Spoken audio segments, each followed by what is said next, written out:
돈은 피할 것도 두려워할 것도 아닙니다. 가까이 지려면 편안해지십니다. 돈을 생각하는 시간, 옥 대표입니다.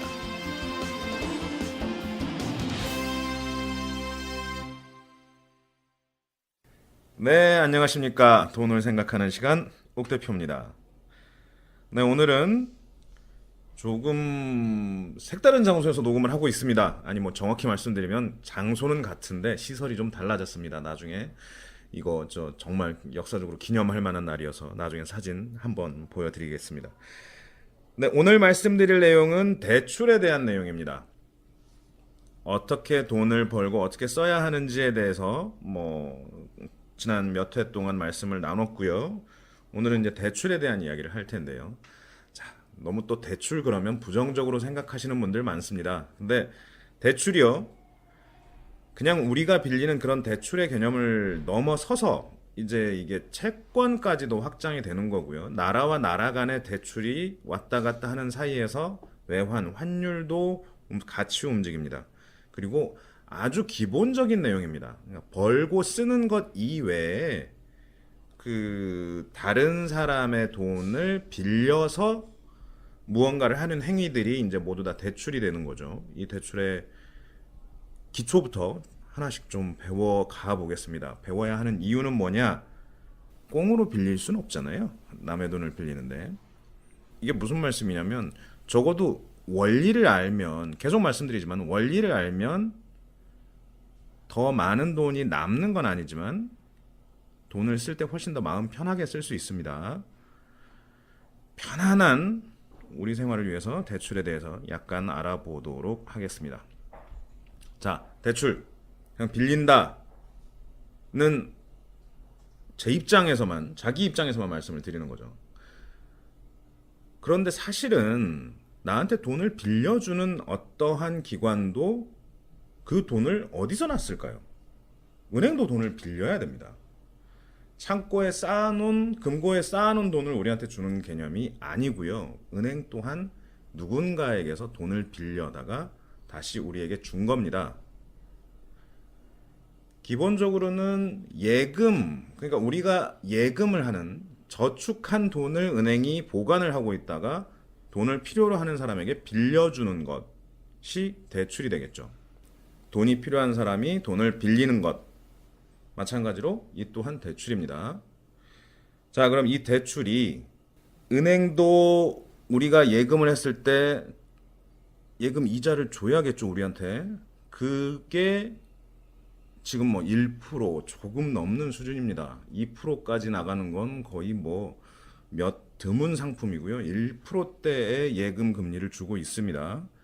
그렇게 해서 우리한테서 돈을 가져갔어요. 그런 다음에 우리가 다시 또 돈이 필요하다라고 하면 돈을 빌려주죠. 그때는 최소 2점 몇 %부터 받기 시작합니다. 이야, 그러면 자기네들이 조달하는 비용, 그러니까 그 돈을 구하기 위해 쓴 돈은 예를 들면 1.5%인데 우리에게 주는 퍼센트는 3%다라고 한다면 걔네들은 빌려주는 돈 이자의 절반은 다 은행 거가 되는 셈이겠죠. 조금 어렵나요? 그러니까 단위가 커지는데 겁먹지 말고 한번 생각을 해보십시오. 은행이 1조를 빌렸어요. 그러니까 우리가 이제 1조를 저금을 했어요. 그 1조를 가지고 은행은 그 돈을 맡겨준 대가로 1.5%를 우리에게 지급을 합니다. 그러면 1,000억, 100억, 그냥 150억을 우리에게 주는 거죠. 그런데 우리는 거기서 만약에 그 또 1조를 빌려서 썼다고 한다면 3%의 이자를, 그러니까 300억을 은행에게 줘야 합니다. 그럼 은행은 앉은 자리에서 150억을 벌었다, 이렇게 볼 수도 있는 거죠. 1조가 움직이면 150억 버네, 이렇게 이제 생각할 수 있습니다. 근데요, 이게 약간 묘한 게, 이게 항상 조달하는 시점, 빌려주는 시점에서 차이들이 생깁니다. 자, 은행은 1년 내내 그 돈을 가지고 있어야 되고, 그 돈을 가지고 있으면서 150억을 써야 돼요. 근데 빌려가는 사람이 이거를 항상 빌려갈까요? 그건 아니거든요. 다 빌려갈 때도 있고 덜 빌려갈 때도 있고 뭐 이런 기간들이 왔다 갔다 하니까 은행의 이익도 달라지겠죠. 이해되시나요? 경제, 돈 이런 방향을 생각해 보실 때는 이렇게 상대적으로 뭐 나만 그런 게 아니라 나에게 돈을 빌려주는 사람은 나에게 돈을 빌려주는 기관은 어떻게 돈을 구해서 나에게 주는 것일까 이 상상을 해보시는 것만으로도 많은 도움이 되시리라 믿습니다. 자, 일단 대출이라는 게 나만 빌리는 게 아니라 나에게 빌려주는 사람도 어딘가에서 조달을 받는다라는 거 이게 이제 첫 번째 기본적인 개념이고요. 이 조달 금리라는 게 또 나중에 등장을 하게 됩니다.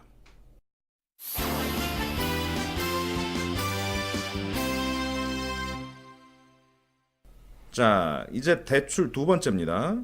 대출 이자율을 가지고 한번 상상을 해볼게요. 대출 이자가 가장 싼 대출은 무엇일까요? 라는 질문에 정확히는요, 학자금 대출이 가장 쌉니다. 그 다음은 주택담보대출입니다. 우리가 쉽게 경험할 수 있는 대출 위주로 설명드리겠습니다. 주택담보대출보다 조금 비싼 거가 예를 들면 전세자금 대출이 됩니다. 그거보다 올라가는 게 보험담보대출이 있습니다. 그 위가 개인 마이너스 통장입니다. 그 위로 신용대출이라는 게 있어요. 신용카드 대출 아닙니다. 신용대출이라는 게 또 있습니다. 은행에서 빌릴 수 있는. 그 위가 신용카드 현금 서비스. 그리고 그 다음으로 넘어가게 되면 일명 대부업체 이자율이 나옵니다. 지금 우리나라는 그런 중간 금리가 없다라는 표현을 해요. 그래서 벤처기업들 중에서도 스타트업들 중에서도 무슨 8% 해가지고 이제 중간대 금리로 은행보다는 더 많이 받는데 대부업체보다는 훨씬 더 싸게 받는 그런 대출 회사들이 생겨나고는 있어요. 이제 그 내용까지는 뭐 오늘 다룰 필요는 없을 것 같고요. 일단 말씀드릴게요. 왜 학자금 대출이 제일 싸냐? 결국은 나라가 그 차액을 보전해 주니까 쌉니다. 나라는 1년에 아까대로 말씀을 드리면 1조를 학자금 대출 혜택을 주겠다라고 했을 때 나라가 내줘야 되는 비용이라는 게 한 200억 내주면 돼요. 그러니까 담보를 가진 사람들한테 3% 정도에 빌려줘야 되는 은행한테 야, 담보는 내가 서줄게. 내가 보증이냐? 그러니까 너는 니들 받는 대로 3% 받아. 근데 이 사람들 학생들이고 불쌍하니까 1%만 받아. 나머지 2%는 내가 내줄게. 라고 했을 때는 정부는 200억을 들여서 1년 동안 1조 원을 학생들에게 대출해 줄 수 있는 셈입니다. 이거 방송하면서도 쑥스러운 게 예전에는 200만 원, 뭐 소비할 때 20만 원, 30만 원 얘기를 하다가 지금 조 단위 얘기를 하고 있습니다. 어색하시겠지만 오늘은 어쩔 수 없습니다. 대출 채권 쪽으로 넘어가면요. 단위수가 엄청나게 커질 수밖에 없습니다. 저 예전에 증권사 근무할 때 생각해 보면요. 채권은 억 원이라는 말을 쓰질 않습니다. 개라 그래요, 개.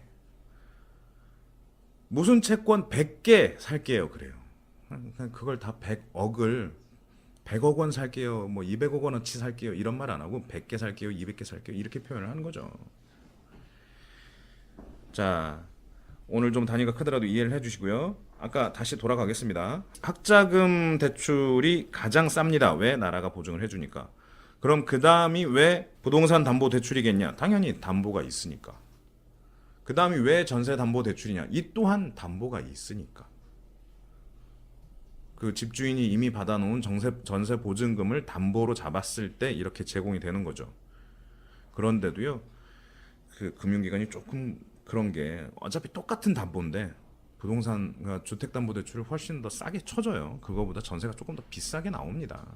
그런 이유가 생기는 것들은 일단 절차가 복잡하고 은행도 공을 들여야 되고 대출 중개인, 대출 대리인 뭐 이런 수수료도 조금 더 나가고 뭐 하는 이유로 좀 더 비싸게 받는 거예요.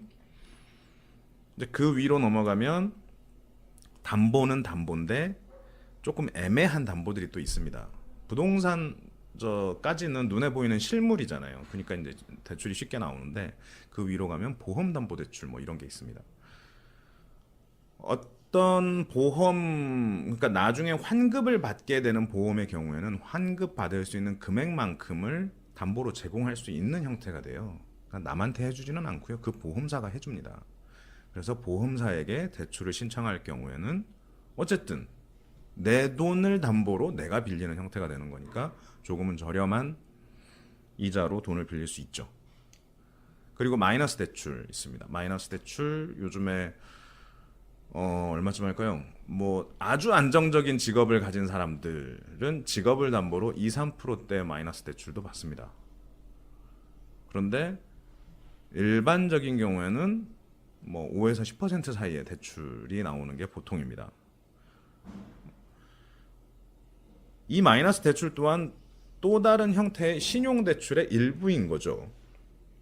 그리고 그 다음이 정말 신용 대출인 건데 은행에 가보시면 얼마 대출해 드립니다. 지금까지 뭐 어떻게 저희 은행을 이용해 주셨고 월급이 얼마씩 들어오는 거 저희가 확인이 다 되니까 신용으로 얼마까지 해드릴게요. 뭐 이런 얘기들이 나옵니다. 그리고 그 위로 넘어가기 시작하면 그냥 비싸집니다. 신용카드 현금 서비스 뭐 이렇게 가면 19점 몇 %예요. 거의 20%인데 앞에 2자 들어가면 이상하잖아. 그래서 19% 정도를 받습니다. 대부업체 이자율도 30% 중후반대까지 나옵니다. 그나마 또 내려가고 있어요. 여러 국회의원분들의 힘을 받아서 예전에 훨씬 더 높았는데 점점 조금씩은 내려가고 있습니다. 근데 또 거꾸로 이 내려갈 수 있는 이유도요. 대부업체가 조달하는 금리가 낮아져서 그래요. 예전에는 더 비싸게 조달을 했는데 이제는 대부업체들도 돈을 많이 빌리고 자기들 나름의 신용을 쌓다 보니까 다른 데서 조달할 수 있는 금리가 싸졌어요. 그러니까 그만큼 우리한테도 깎아서 대출을 하는 거죠. 전체적으로 금리가 낮아지고 있기 때문에 나타나는 현상이기도 합니다. 그래서 대출을 받기도 더 쉬워졌고요. 대출 이자에 대해서 간략하게 말씀을 드렸는데 가끔 보면요 특이한 일들이 벌어지기도 합니다. 증권사에서 해주는 그런 것들도 있어요. 예를 들면 그러니까 이자율하고 대출하고는 비슷하게 이제 생각을 해야 되는 부분들이 있는데 특판이 나옵니다. 예적금에서도 특판이 나오고요. 대출에서도 특판이 나옵니다. 예적금 하는데 뭐 1억 원 이내까지는 초반 6개월 동안 3.5% 드릴게요. 그 다음엔 다시 환원됩니다. 뭐 이런 식의 말들이 나옵니다. 혹하죠.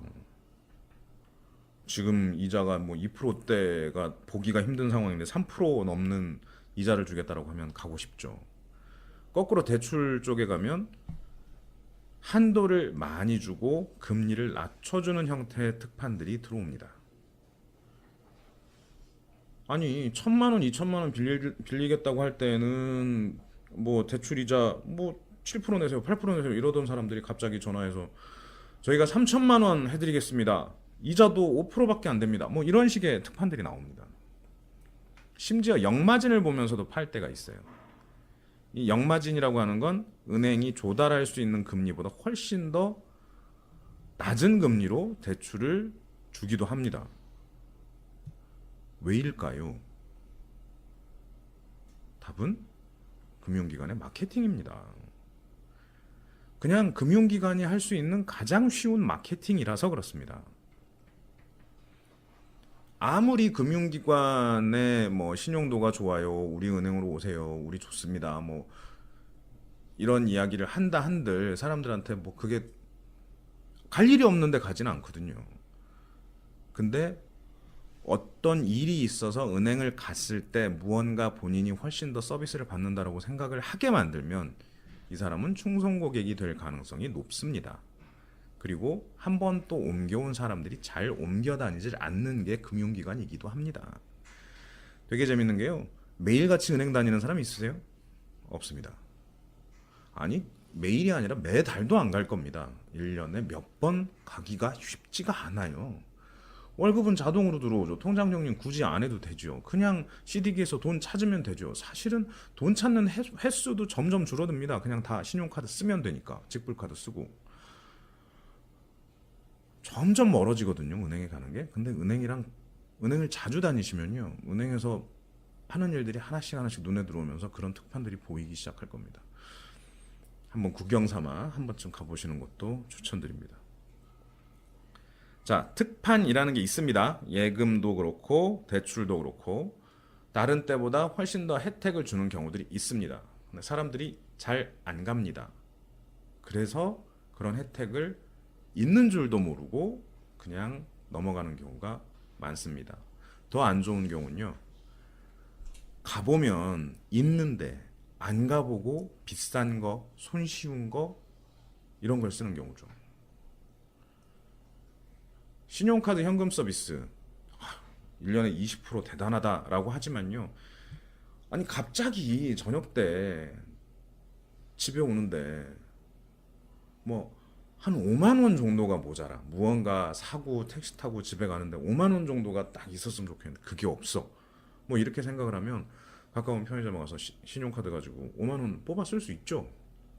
5만 원 뽑아서 20%면 이자가 10,000원입니다. 10,000원. 근데 이 10,000원은 1년을 놔뒀을 때 10,000원이고요. 12달이니까 1,000원도 안 하는 거예요. 한 달 후에 봐도. 그러니까 5만 원, 이거 5만 원 출금해가지고 다음 달 카드값에 같이 해서 갚으면 이자 1,000원 내네? 라는 생각이 들면 할 수도 있어요. 그까지 1,000원. 뭐 음료수 한 잔 안 먹으면 되는데. 라고 생각하고 가는 거죠. 그깟 1,000원이라는 생각이 들면 할 수도 있겠다 싶어요, 진짜로. 그런데 이게 이렇게 생각을 해보고 1,000원이겠구나 생각을 해보고 하는 거라면 가능한데요. 좋은데요.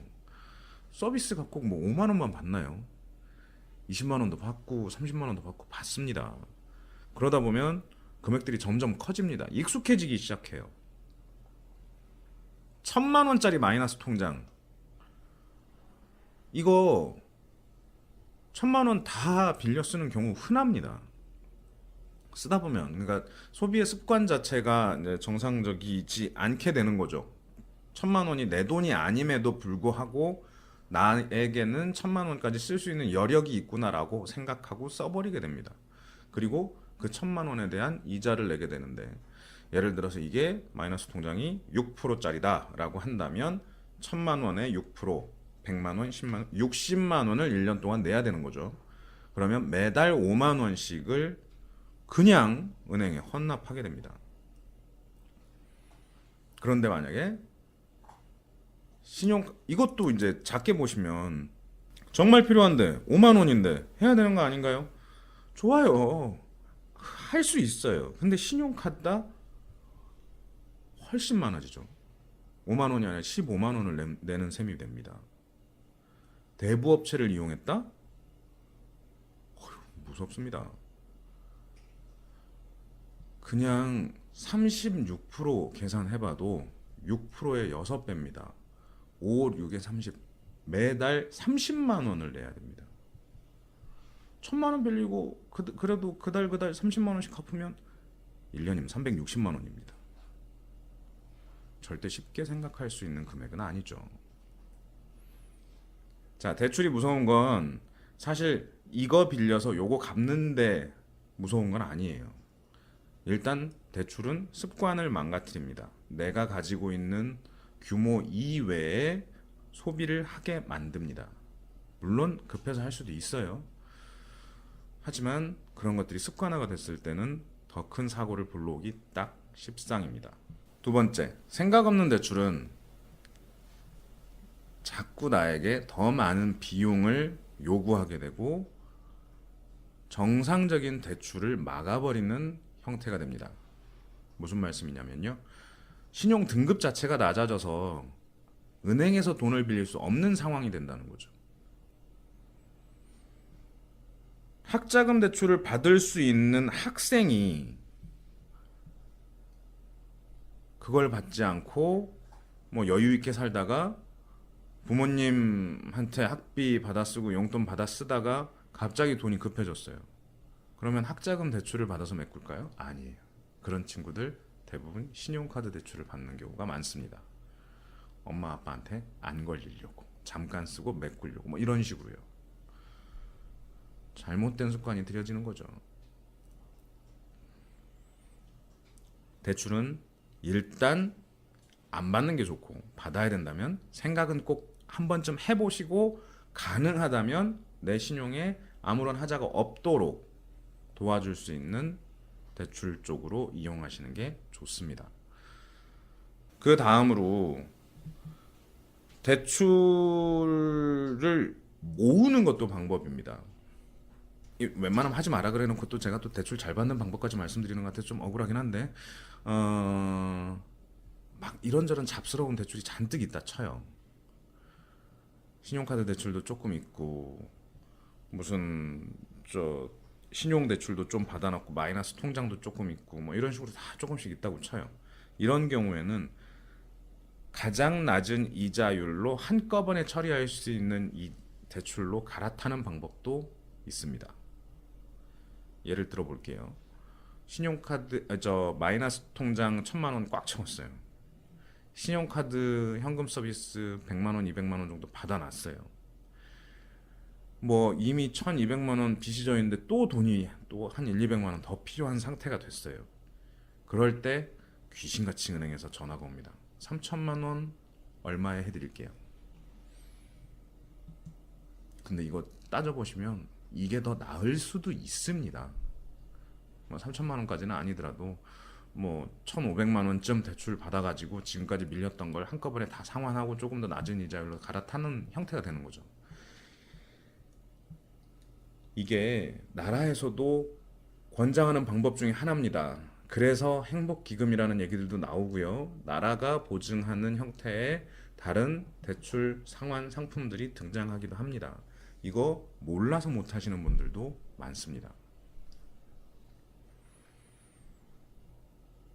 제일 최악은 이렇게 모으다 하우스푸어라는 용어가 왜 나왔는지를 생각을 해보면 아니 신용도 괜찮으니까 그 집을 담보로 대출이라는 걸 받았겠죠. 우리나라에서도 뭐 우리나라는 외국보다는 좀 상황이 좋았어요. 왜냐면 외국의 경우에는 예를 들어 집이 1억짜리면 1억 1천, 1억 2천도 대출해 줬습니다. 무조건 줬어요. 계약금만 있으면 집을 사고 나머지 대출로 다 돌리고 아니면 추가로 더 대출을 더 받아서 그걸로 소비를 하는 경우들도 많았습니다. 근데 우리나라는 그 정도까지는 아니고 집값의 60%까지만 대출을 해줍니다. 그 상황에서는 이제 뭐 큰 사고가 안 난다라고 생각을 하고 지금까지 버텨오는 거죠. 근데 하우스푸어라는 말이 왜 나오냐면 자 1억짜리 집이에요. 60% 6천만 원을 대출을 받았어요. 내 돈 4천만 원이 들어갔고요. 이렇게 살고 있는데 이 집값이 떨어지기 시작합니다. 8천이 됐다 쳐요. 그런 상태가 되면 더 이상의 추가 대출은 당연히 불가능할 거고요. 이제 원금 상환을 하기 시작하면서 더 내가 쪼들리기 시작을 합니다. 이자만 낼 때는 그나마 버틸 수 있어요. 소득이 있으니까 뭐 대출을 받았을 거고 그렇다면 웬만큼 버틸 수 있습니다. 문제는 원금을 갚기 시작하면서입니다. 1억이라는 돈을 뭐 특정 기간 동안 갚아야 되는데 매달 뭐 100 몇십만 원씩 내야 된다. 이런 상황에 몰리기 시작하면 사람들이 대책이 없어집니다. 왜? 일단 가지고 있는 걸 담보로 썼으니까. 이제 그 다음 얘기들이 신용대출 쪽으로 넘어가게 되죠. 마이너스 통장을 쓰게 될 거고 보험 담보 대출을 쓰게 됩니다. 이런 모든 대출이 다 풀로 가득 차게 된 다음에 사고가 터집니다. 회생할 수 있는 방법 사실은 없습니다. 개인 회생이라고 하는 제도가 있긴 한데 그 말이 무슨 말이냐면 이미 전 망했어요입니다. 다시 한번 말씀드리는데요. 대출은 가급적 받지 않는 게 좋습니다. 받더라도 한 번쯤 생각해 보시고 내가 받을 수 있는 가장 저렴한 대출을 받으십시오. 여기저기 흩어져 있다면 모으는 것도 한 방법은 됩니다. 하지만 대출이 습관으로 이어지게는 만들지 않는 게 좋겠습니다. 대출은 남의 돈을 빌리는 겁니다. 금리가 낮다, 싸게 빌렸다라고 하는 건 어쨌든 남의 돈을 빌렸는데 싸다는 겁니다. 싸니까 빌리란 얘기는 아닙니다. 오늘 얘기가 좀 무겁게 가나요? 자꾸 뭐 하지 마라 그러고. 대출을 요령껏 받으시는 것도 기술은 기술이에요. 그러니까 이게 레버리지라는 용어를 쓰기도 하는데 예를 들어 봅시다. 뭐 좀 더 크게 가볼게요. 한 3억 정도 되는 집을 샀습니다. 근데 1억 정도가 모자라요. 2억 정도가 있었어요. 그럼 대출을 1억을 받으면 됩니다. 근데 딱 그런 생각을 하고 있는데 어디에 정말 특판이 걸렸어요. 예금을 하시면 예금 이자를 뭐 3%를 드리겠습니다. 이런 특판이 나왔어요. 어딘가에서 되게 안전하다고 하고, 근데 내가 대출 이자는 뭐 2.5%예요. 그러면 2억을 빌리십시오. 2억을 빌려서 1억은 집 빌리는데, 아니, 집값 대출 하는데 쓰고요. 1억은 그 특판 예금에 넣으세요. 그러면 거기서 갭 차이가 나오죠. 나는 이거를 조달하는 금리가 2.5%였는데 이걸 가지고 운영할 수 있는 금리가 3%가 됩니다. 다른 거 안 하면 돼요. 그러니까 그걸 가지고 소비를 하는 게 아니라 내가 이자를 갚을 수 있는 또 다른 형태의 수익 사업을 한 거죠. 그러면 0.5%, 1억에 0.5%의 수익을 그냥 낼 수 있는 상태가 됩니다. 찾아보면 꼭 이런 특판이 아니더라도 그때그때 사업적인 역량을 보일 수도 있습니다.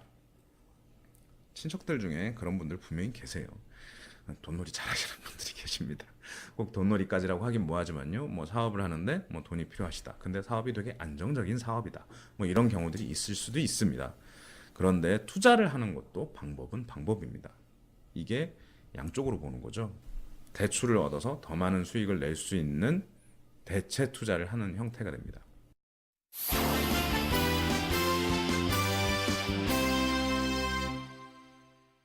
자, 결국은 대출은 담보대출 아니면 신용대출입니다. 사람들이 그런 얘기들 많이 해요. 신용 등급이 좋아야 한다. 나는 신용 등급이 너무 낮아서 안 된다. 라는 얘기들을 합니다. 이 얘기는 무슨 얘기냐? 담보가 없다는 얘기입니다. 담보가 있는 상황에서는 신용은 의미가 없습니다.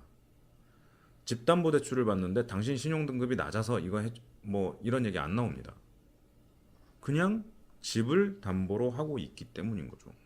결국은 무언가 빌리기 위해서는 그만한 대가를 지불을 해야 됩니다. 지불을 못한다라는 건 내가 가지고 있는 무형의 직업이나 뭐 지금까지 쌓아온 나의 신용 등이 그 담보가 되는 거죠. 당연히 부동산이나 어떤 특정 자산보다는 가치가 위험하다, 낮다라고 보기 때문에 대출 이자율 또한 올라가는 게 정상입니다. 결국은 담보가 있다면 담보대출, 없다면 신용대출인데 신용엔 뭐 딴 걸 다 떠나서요. 저 신용대출이라고 생각하시는 이 내용보다 자기 규모 안에서 돈을 쓰고 빚을 가급적 지지 않도록 노력하고 남한테 빌린 돈이 있다면 그게 어떤 형태가 됐건 연체가 안 되도록 갚고 하는 행위가 신용을 높게 하게 됩니다. 그리고 그걸 담보로 다시 또 돈을 빌려서 쓰는 행위들이 벌어지는 거죠. 신용이 낮은 경우, 낮은 분들이 계시기도 하죠. 이분들이 신용 등급을 올리는 방법은 무엇일까요? 라고 물어본다면 자주 갚는 겁니다. 자주. 안 밀리는 거고요. 안 밀렸다라는 증빙을 신용평가 기관에 보내주기만 해도 신용 등급은 올라갑니다. 그리고 그렇게 올라간다고 해서 뭐 엄청난 돈이 다시 또 뭐 대출을 받을 수 있고 그렇지는 않아요. 그러니까 뭐 너무 신용에 매여 있으실 필요는 없으실 거고요. 그냥 버는 만큼 내가 쓸 수 있는 여유만큼 소비하고 가급적 빌리지 않겠다라 생각하시는 게 맞겠죠. 말씀 중에 한 질문 하나 들어와서 그것만 좀 정리해드리고 오늘 순서 마치도록 하겠습니다. 전세 자금 대출이 뭔가요? 라는 질문이 들어왔습니다. 저 들으시는 분들 중에 웃으시는 분도 계실 거고 나도 모르는데 잘 됐다라고 하시는 분도 계시겠죠. 전세 자금 대출입니다. 자, 전세 얻으러 갔어요. 근데 전세가 1억이래요. 근데 나한테 돈이 7천만 원밖에 없어. 그럼 은행 가서 얘기를 합니다. 상황이 이렇습니다. 나를 돈을 3천을 빌려주시오라고 하는데 그럼 신용대출 받으세요. 이렇게 얘기 안 합니다. 왜? 이 사람한테는 지금 현재 돈이 7천만 원 있잖아요. 그 돈을 담보로 하면 되겠죠. 근데 문제는 그 돈이 일단 우선순위가 누구에게 있냐면 집주인에게 있다는 겁니다. 집주인이 먼저 다 받죠. 그러면 은행이 집주인한테 찾아갑니다. 자, 당신 집에 들어올 사람이 이러이러해서 3천만 원이 모자라다고 하는데 내가 이 돈 당신한테 줄게. 나중에 이 사람 전세가 끝나면 3천만 원은 나를 다시 돌려줘야 돼 라고 약속을 받아야겠죠. 그런 걸 집주인 동의서를 받는다라고 표현을 합니다. 그런 경우가 전세자금 대출입니다. 담보는 이미 내가 가지고 있는 돈이 됩니다. 그리고 3년 동안 내가 이 대출 이자를 못 갚았다라는 걸 가정할 수 있기 때문에 그만큼을 담보로 잡아놓는 거예요. 대출이라는 것도 내가 사정이 급해졌으니까 내가 얼마를 빌려야 된다. 그 이자율이 얼마다라는 걸 이제 자꾸 생각을 하실 텐데 대출이라는 것 또한 나에게 돈을 빌려주는 어떤 기관이 있습니다. 그 기관의 사정은 이러이러해서 나에게 요만큼을 빌려주고 요만큼의 이자를 받으려고 할 겁니다. 그 부분 한 번만 생각을 해보시면 대출 받을 때도 조금 더 현명하게 돈을 구하실 수 있을 거라고 생각합니다. 대출 뭐 제가 빌려드릴 수는 없지만 대출 때문에 문제를 겪고 계시는 분들이 있다면 도와는 드리겠습니다. 상담 받기를 원하시는 분들은 페이스북에 글 남겨주시면 제가 할 수 있는 범위 내에서 말씀드리도록 하겠습니다. 네, 대출이 그냥 개인이 돈을 빌린다라는 걸 떠나서요. 대출이 사회에 미치는 영향은 상당합니다. 예를 들면 은행은 자기 자본 비율, BIS 비율이라는 걸 또 맞춰야 돼요. 그게 무슨 말이냐면 어느 날 갑자기 뭐 나라에 무슨 난리가 났어요. 그래서 사람들이 갑자기 은행에서 돈을 찾기 시작해요. 그런데 돈이 은행이 없대요. 그럼 어떻게 되냐? 나라가 망하는 상황이 돼버립니다. 이런 걸 보고 뱅크런이라는 표현을 쓰는데요. 이게 그런 얘기 들어보셨을 거예요. 은행 전쟁 뭐 알바니아인가요? 전쟁이 나서 사람들이 다 은행에 가서 돈을 빼는데 어떤 아이의 손을 쥔 어머니가 와서 줄을 서 가지고 자기 순서가 되니까 나타납니다. 그래서 뭐 돈 얼마를 빼드려야 되나요? 은행원이 되게 실망하며 이렇게 묻습니다. 그랬더니 저금통을 내놓죠. 이거 입금하러 왔다고. 그래서 시간을 끌어준 겁니다. 그 뒤에는 돈을 빨리 빼가려는 사람들이 줄을 서 있는데 그 사람들이 돈을 빼가지 못하도록 막은 거예요. 돈이 없다, 더 이상 줄 수 없다라는 말이 벌어지면 폭동이 일어나겠죠. 내 돈 내놓으라고. 그런 이유 때문에 은행은 돈을 아까 말씀드렸다시피 밖에서 뭐 1조를 받았어요. 누군가가 저금을 해줬든 아니면 어디서 빌렸든 조달을 했어요. 그 돈을 가지고 1조를 다 빌려줄 수 있느냐? 그건 아닙니다. 일부를 남겨놔야 됩니다. 그리고 그 일부 남겨놓은 비율이라는 게 증빙이 돼야 됩니다. 그리고 그러기 위해서라면 자기 자본, 그러니까 자기 돈이 있어야 된다는 거예요. 은행이 돈 없이 할 수 있는 일은 아니라는 거죠. 그럼 그 돈이 얼마나 있어야 되느냐가 우리나라 법적 기준은 8%입니다. 그러니까 아까처럼 한다면 1조를 움직이기 위해서는 800억 정도는 맨 처음에 만들 때부터 가지고 있어야 된다는 얘기예요. 근데 현재 우리나라는 1,500억 정도를 보유하고 있습니다. 나름 안정적으로 많은 돈을 가지고 있다는 거죠. 이게 은행입니다. 자, 대출이라는 개념 때문에 은행이 어느 정도 돈을 보유하고 있어야 되느냐? BIS 비율이라고 나왔습니다. 그 다음 얘기는 CD, 금리, 금리 얘기를 할 때 CD라는 말을 자주 써요. 이 CD가 또 범죄 영화에도 종종 나옵니다. 무기명 채권, 양도성 예금 증서라는 말들도 나옵니다. 종이 한 장에 수억 원이라고 써져 있기도 합니다. 그러니까 은행이 돈이 필요해서 어딘가에서 이 돈을 빌렸습니다. 이 증서를 가지고 오시는 분한텐 그 돈을 갚아드리겠습니다. 언제 이후에 이렇게 써져 있습니다. 예금 증서예요. 말 그대로. 근데 기명이 안 돼 있대. 이름이 안 써져 있대. 이름은 안 써져 있고 요 종이를 들고 오시면 1억 줄게요. 뭐 이렇게 써져 있는 거예요. 그러면 그게 얼마나 좋겠습니까? 이 돈 이거 어디서 나셨어요? 묻지도 따지지도 않고 누구한테 어떻게 됐는지도 안 묻고 그냥 돈을 준대요. 그래서 예전에는 고액 자산가들이 이제 이런 CD들을 되게 좋아했죠. 자식한테 물려줄 때 돈을 물려주면 상속증여세를 내게 되지만 CD를 주면 묻지도 따지지도 않고 나중에 자식한테 그 돈이 온다. 뭐 이런 상황이었으니까 예전에 그런 것들이 이제 시간이 지나면서 뭐 금융실명제도 되고 뭐도 되고 하면서 이제 CD라는 게 슬슬 자취를 감추기 시작했습니다. 그래서 현재로서는 CD 금리보다는 코픽스라고 하는 그러니까 각각의 그걸 평가하는 숫자들이 따로 나오고 있어요. 금리를 정해주는 그런 걸 기준으로 거기에 얼마를 더 붙여서 일명 가산금리라고 하는 숫자를 이제 붙이게 됩니다. 뭐 지금 CD 금리는 1.5%입니다. 그런데 현재 우리는 여기에다가 가산금리 뭐 0.5%를 더 붙여서 빌려드리겠습니다. 그럼 2%에 빌려준다. 이 말이 되는 거죠. 거기에 그 얘기를 합니다. 지점장 전결 권한으로 0.1% 빼드리겠습니다. 뭐 이런 얘기도 나옵니다. 이자 0.1% 깎아준다는 얘기가 나오는 거죠. 이렇게 정해진 어떤 금리에다가 약속대로 얼마를 더 붙이고 거기서 또 약속대로 얼마를 빼주고 해서 결정되는 게 금리라는 겁니다. 자, 대출 이야기에서 시작했습니다. 대출은 담보, 신용에 따라 돈을 빌리고 나중에 그걸 갚는 그런 형태를 말합니다. 그 대출의 가장 저렴한 것부터 가장 비싼 것까지의 순서도 한번 짚어드렸습니다. 나라가 보증하고 나라가 그 돈을 일부 대신 내고 있는 학자금 대출이 가장 저렴한 대출에 속하는 것이고요. 그 다음이 담보대출, 그 다음이 신용대출.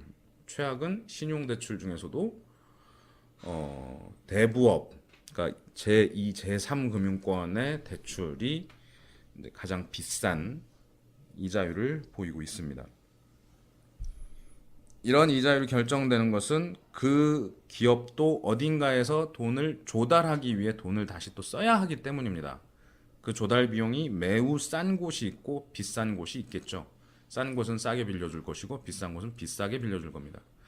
빌려줄 때는 담보는 뻔합니다. 이건 나중에 안 되면 자기들이 가져가면 되니까. 그 담보가 부동산이 됐건 아니면 누군가에 맡겨놓은 돈이 됐건 지금까지 보험사에 내놨던 보험료가 됐건 담보가 가능한 것들은 담보대출 대상이 됩니다. 담보가 없는 경우엔 신용대출을 받게 됩니다. 신용대출은 뭐 직업이 됐건 지금까지의 나의 금융 기록이 됐건 뭐 이런 것들을 바탕으로 하게 됩니다. 사실 신용카드도 같은 의미죠. 나의 신용을 가지고 얼마를 먼저 쓰게 해주는 거니까요. 그 다음이 이제 최악이 이제 대부업체가 되는 거죠. 신용이 낮아도 빌려준대. 왜? 그만큼 리스크를 돈으로 돌려받으니까. 30% 넘는 이자로 나는 그 돈을 회수할 거니까 라는 생각으로 이제 대부업들이 이제 활동을 하는 거죠. 대부업들도요, 그 30% 넘는 이자를 다 받으면 뭐 빌려준 돈에 딱 그 30%를 곱하면 이 사람들이 번 돈이 나오느냐? 그건 아닙니다. 10명 돈을 떼먹는 분들이 계시겠죠. 안 갚는 분들이요. 그러면 이제 추심하시는 분들이 또 그런 돈 갚으라고 전화를 하고 쫓아오고 사람 괴롭히는 일들이 또 벌어집니다. 이게 이제 그렇게 되게 되면 전체적으로 뭐 30% 이자라고 하지만 우리는 뭐 20%밖에 못 받았어요. 뭐 이런 식으로 이제 얘기가 좀 정리가 되겠죠. 그게 또 위험도를 가지고 따지게 됩니다. 그러니까 돈을 빌려가는 사람들이 많냐 적냐, 빌려간 사람 중에 위험한 사람이 많냐 안 위험한 사람이 많냐도 이 금융기관들이 이제 타겟 타겟으로 잡는, 돈을 빌려갈 타겟으로 잡는 것들의 이제 한 영역이 되는 겁니다. 오늘 이렇게 대출 얘기를 길게 말씀을 드리는 건 이제 다음번에는 채권 이야기, 뭐 그러니까 당장 다음은 아니겠지만요. 이제 채권에 대한 이야기를 또 드려야 될 거고요. 이런 개념들이 나중에 제가 정말 아까운 기회를 놓쳤다. 예전에 꼭 이건 말씀드리고 싶었는데 말씀을 못 드렸다 싶은 부분이 그런 거였어요. 양적 완화. 정부가 양적 완화를 한대요. 근데 양적 완화가 무슨 뜻인지 대부분의 사람들은 모릅니다. 그리고 그것이 어떻게 이루어지고 그것이 어떠한 결과를 가져오는지를 알 수가 없어요. 근데 그걸 이해하려면 이 대출에 대한 개념부터 이해를 하셔야 됩니다. 금리, 이자, 돈을 빌려주는 기관, 그걸 돈을 다시 받아서 쓰는 곳, 이런 것들이 좀 정리가 되셔야 양적 완화도 쉽게 이해를 하실 수가 있을 겁니다. 그리고 이런 원리를 아셔야 나중에 은행 상품을 접할 때도 이건 이래서 나에게 특판이 왔구나, 이런 건 요 정도 금리면 좋구나 하는 것들을 아실 수가 있기 때문에 오늘 좀 길게 대출에 대한 이야기를 말씀드렸습니다. 돈 버는 이야기나 아니면 뭐 직접적인 소비 이런 얘기를 하다가 갑자기 좀 뭐 자꾸 이상한 얘기를 하는 것 같아서 심심하신 분들도 계셨을 것 같아요. 나중을 위한 투자라고 생각해 주시고 다음번엔 조금 더 쉽게, 조금 더 재밌게, 더 듣기 편한 방송으로 찾아뵙겠습니다. 네, 돈을 생각하는 시간 오늘 순서 마치겠습니다. 지금까지 방송 들어주신 모든 여러분들 감사합니다. 다음에 뵙겠습니다.